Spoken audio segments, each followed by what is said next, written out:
Coucou tout le monde et bienvenue dans une toute nouvelle vidéo. Aujourd'hui je vais vous raconter vos histoires les plus flippantes. Il y a quelques temps j'avais posté un petit message sur Instagram et je vous avais dit de me raconter vos histoires ou des choses qui s'étaient passées dans votre vie hyper flippantes. Et vous avez été nombreux à me répondre et j'ai eu plein d'histoires et j'en ai sélectionné 3. Donc aujourd'hui je vais vous raconter vos histoires. C'est parti, let's go!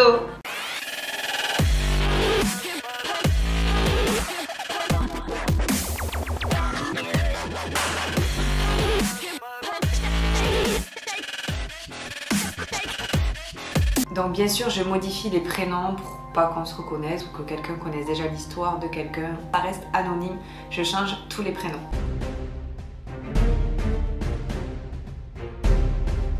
Donc du coup je commence avec l'histoire de Marie. Donc Marie qui est maman d'un petit garçon de 5 ans. Et un jour on offre à son petit garçon donc un mouton basque et qui faisait un bordel monstre. Et le truc c'est qu'en fait il faisait un bordel monstre mais surtout la nuit. Sauf que la nuit son fils dormait, personne ne touchait à ce jouet. Et elle voyait sur les caméras que le truc il hurlait mais tout seul. Donc par peur et pour pas déranger tout le monde la nuit, Marie ce qu'elle a fait c'est qu'elle a enlevé les piles. Et sauf qu'en fait, du coup, la deuxième nuit, le jouet se remet à hurler, à faire du bruit, tout ça. Donc Marie, qu'est-ce qu'elle fait? Elle prend le jouet, elle jette. Elle se dit, comme ça, on sera tranquille. Donc du coup, le temps passe et tout ça. Et puis, le fils de Marie se met à hurler vers 2 h du matin, toutes les nuits. Elle regarde sur les caméras, elle comprend pas pourquoi. Et elle voit que son fils hurle toutes les nuits à 2 h du matin. Donc la seule chose pour calmer son fils, c'est de prendre son fils avec elle la nuit pour qu'il puisse dormir.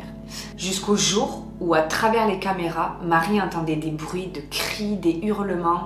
Elle ne savait pas du tout d'où ça venait, elle entendait des gens crier. Du coup, qu'est-ce qu'elle a fait? Elle a coupé aussi les caméras. Peu de temps après, Marie, donc, qui avait jeté ce fameux jouet, avait coupé les caméras. Dans la nuit, elle entendait comme des bruits, comme des objets qui tombaient des étagères dans son garage. Sauf qu'elle arrive dans son garage et là, Marie ne voit aucun objet au sol. Et elle se dit, mais je suis devenue complètement folle, je deviens complètement tarée, mais qu'est-ce qui se passe dans cette maison? J'entends des bruits, mais on ne voit rien. Et là, comme tous les soirs, donc Marie change son fils avant d'aller au lit, le met en pyjama. Et là, son fils lui dit, maman, j'ai vu Arlette. Et là, sa mère, elle dit, mais Arlette?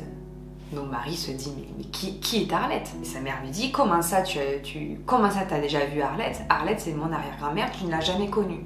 Il lui dit, si maman, Arlette, elle vient me voir toutes les nuits et moi, ça m'empêche de dormir. Et là, Marie, elle est sous le choc, elle sait que c'est son arrière-grand-mère et elle ne lui a jamais parlé de son arrière-grand-mère. Et elle lui dit, mais comment ça, mon fils, tu la vois? Elle lui dit, mais t'inquiète pas, si vraiment Arlette vient, t'inquiète pas, elle est très très gentille, elle te fera pas de mal. Marie est rassurée quand même que ce soit Arlette, son arrière-grand-mère, qui vienne voir son fils toutes les nuits, mais quand même elle est carrément flippée cette histoire, elle fait carrément peur. Maintenant son fils dort mieux la nuit, il a plus peur du coup d'Arlette, mais carrément ça fait flipper de fou. Mais du coup merci pour ton histoire Marie et on passe à l'histoire suivante. Donc là je vais vous raconter l'histoire d'Aurélie, donc Aurélie qui a une quinzaine d'années, donc là maintenant elle est adulte, elle m'a raconté son histoire, elle était adolescente. Donc voilà, elle avait une quinzaine d'années, elle vivait avec sa famille donc dans une vieille grange rénovée. Et sa chambre était dans la plus vieille partie de la maison. Et en fait, sa chambre, c'était l'endroit où il y avait les vaches à l'époque.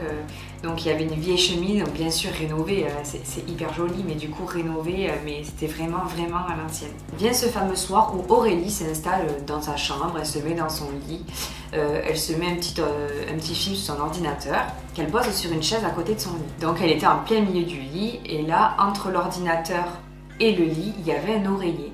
Et là, qu'est-ce qu'Aurélie voit? Elle voit que son oreiller se met à descendre tout seul.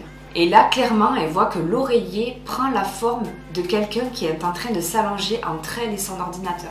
Et là, Aurélie ressent vraiment une forte présence à côté d'elle. Et là, par peur, Aurélie reste tétanisée, ne bouge plus. Elle se demande vraiment ce qui se passe. Et là, quelques minutes après, Aurélie prend son courage à 2 mains, va allumer sa lampe de chevet et là, elle ne voit plus rien. Et là, peu de temps après, une personne vient dans la maison d'Aurélie et qui est très sensible à tout ça, lui dit « Oui, effectivement, tu as une présence dans la maison. Cette personne n'est pas méchante. Elle est juste très bien confortablement installée dans cette maison. Elle ne vous fera jamais de mal, mais voilà, elle vit avec vous et ne vous inquiétez pas, elle ne vous fera pas de mal. Et on lui a bien confirmé donc qu'une personne vivait chez elle. Non mais ça aussi les gars, c'est carrément flippant de fou. Et dites-moi en commentaire si vous êtes arrivé aussi des trucs un peu chelous comme ça, mais ça fait carrément flipper. Allez, c'est parti, on passe à la troisième histoire et la dernière.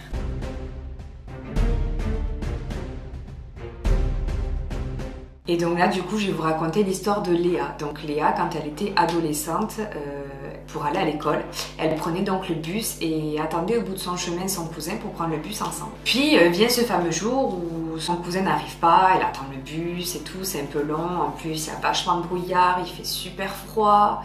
Le brouillard était très épais. Et là, Léa voit une ombre noire en forme d'humain, quoi, d'une personne humaine, qui ne touchait pas le sol. Elle pensait au départ que c'est son cousin qui faisait une blague et en fait non, très clairement elle a vu une ombre noire s'approcher d'elle. Du coup elle se met à courir et tout de peur, elle flippe tellement de ce qu'elle vient de voir. Du coup elle repart chez elle en courant et là elle se retourne et elle voit l'ombre partir d'un coup. Et donc elle arrive chez elle et là son cousin arrive et là elle se dit en fait que c'était bien une ombre paranormale et que ce n'était pas son cousin qui lui faisait une blague.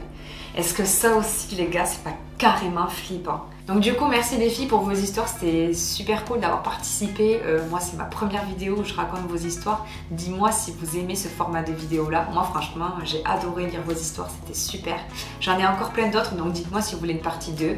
Et si vous avez d'autres histoires à me raconter, n'hésitez pas à me dire en commentaire et j'en ferai une partie 2. Donc je vous fais de gros bisous, on se dit à bientôt, ciao!